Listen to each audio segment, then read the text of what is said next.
Um bom dia. Aqui para mim ainda são 8 horas da manhã. É, Vocês já estão perto da hora do almoço, né? Eu sou a Paula Turra Grechinski, eu sou autora do trabalho que eu vou apresentar sobre o patrimônio imaterial da cultura no litoral do Paraná, que é um estado brasileiro. E esse trabalho é uma autoria com o Rui Neto, que provavelmente está presente ou logo deve chegar também para nos acompanhar. Muito bem, é possível que nem todos estejam muito familiarizados com a geografia brasileira. Então, para situar, eu falo da região sul do Brasil, o estado do Paraná, aquele que está em maior ali em azul. Nesse momento, eu estou na capital do estado, Curitiba, que fica mais ou menos a 100 quilômetros de distância do litoral. O litoral do meu estado é um pouco diferente, talvez, do que vocês já devem ter visto sobre as praias brasileiras. Geralmente, o turismo internacional se dá mais ao norte do Brasil, nos estados de Bahia, Pernambuco, Ceará, Rio Grande do Norte, que têm características distintas, tanto da paisagem quanto da cultura. Então, o litoral do Paraná, nessa imagem vocês podem ver, ele é composto por 7 municípios: Guaraqueçaba, Antonina, Morretes, Paranaguá, Pontal do Paraná, Matinhos e Guaratuba. Ele próprio, esses 7 municípios, têm características diferentes entre si. Então, por exemplo, os municípios que estão mais ao sul, ali Guaratuba, Matinhos e Pontal, são os que são mais conhecidos e frequentados durante a temporada de verão, porque eles têm balneários.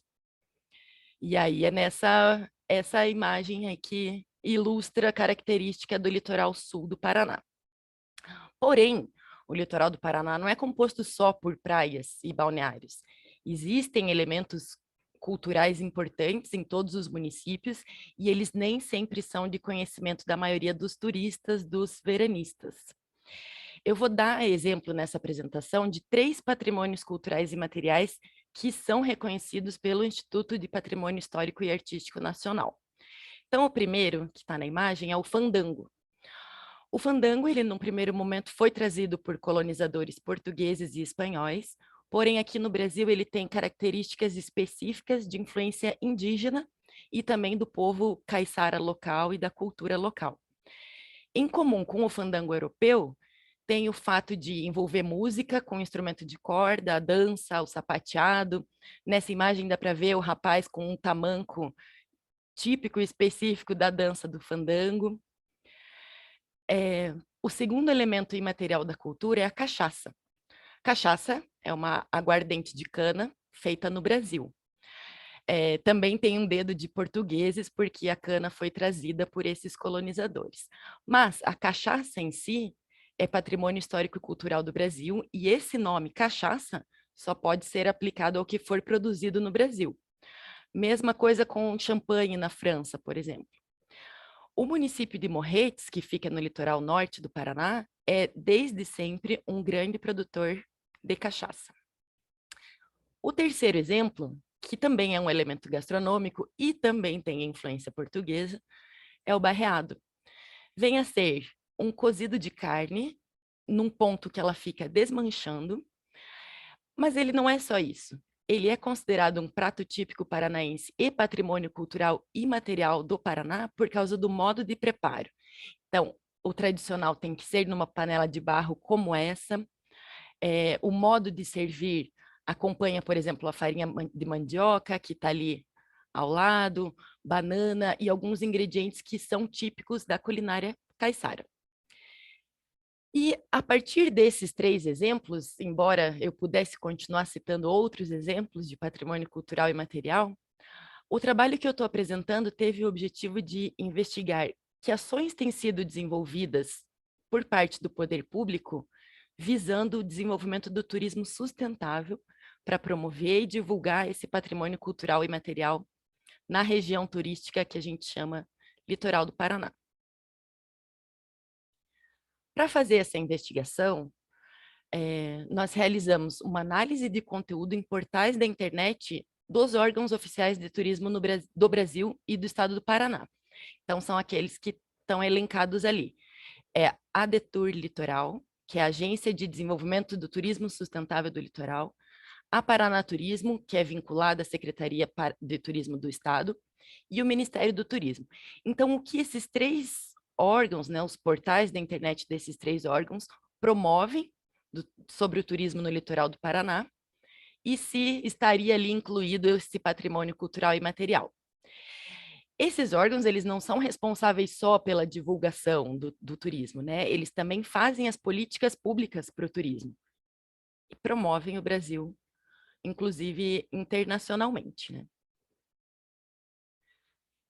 As políticas públicas no Brasil para o turismo organizam e planejam o turismo por regiões e pela segmentação de mercado. Então, esse gráfico que eu coloquei aqui, ele traz informações sobre o litoral do Paraná, a região que eu estou estudando, onde é possível ver que a maior parte dos atrativos está no segmento de turismo cultural. É aquela linha lá em cima com 47 elementos. Porém, como eu disse no início, o litoral paranaense ele é frequentado e associado pela grande maioria das pessoas como um turismo de sol e praia, que aparece ali em quarto lugar. Nesse gráfico percebemos, né, que a maior parte dos atrativos está no segmento de turismo cultural e não no turismo de sol e praia. Bom, com a minha análise de conteúdo nos portais da internet, né, toda essa busca e os estudos teóricos também, esses dois quadros trazem tudo que eu encontrei sobre o patrimônio cultural promovido pelo poder público, pelos órgãos oficiais no litoral do Paraná. Embora no slide anterior nós pudemos ver que há mais, né, 47, pelo menos 47 itens, mas são apenas esses que são efetivamente promovidos pelo poder público. Algumas manifestações imateriais importantes não apareceram nessa busca. Por exemplo, e eu até não citei esse exemplo no começo, que é a pesca da tainha. Ela ocorre nos meses de inverno aqui no Brasil, que é maio até julho, e é uma prática de uma pesca muito tradicional, realizada de modo artesanal, com tradições que passam de geração em geração, e é inclusive uma experiência turística muito bonita de se acompanhar. A pesca da tainha no Brasil, no sul do Brasil, é uma tradição tão importante que o estado de Santa Catarina reconheceu como um patrimônio histórico e cultural. Mas aqui, né, nos quadros, a pesca da tainha não apareceu, mas apareceram, por exemplo, o fandango, o barreado, a cachaça, né, e outros elementos culturais, principalmente gastronômicos.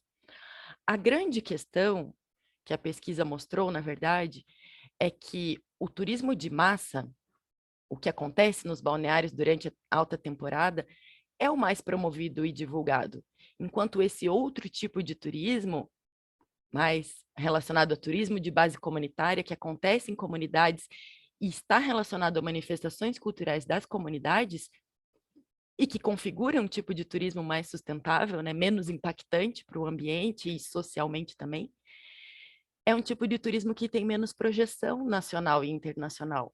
O que se divulga é a massa, é o turismo de massa, né? Aquele que acontece no mesmo lugar, com muitas pessoas, na mesma época do ano. De todo modo, mais que um recurso turístico, o patrimônio imaterial ele não deve ser preservado apenas com fins turísticos. Ele representa conhecimento, respeito à história, identidade, respeito à história e à identidade local. Então, por mais que nesse trabalho eu esteja assinalando que esse patrimônio cultural e material deve ser mais reconhecido pelo turismo, ele é muito mais do que um atrativo turístico, né? Essa é a apresentação, a breve apresentação da minha pesquisa. Ela é uma parte também da pesquisa que eu fiz durante meu doutorado, mas que para novembro pretendemos enviar o artigo completo com todo o conteúdo e a pesquisa mais aprofundada. Agradeço a atenção de vocês e, mais uma vez, agradeço por permitirem que alternasse a ordem dos apresentadores.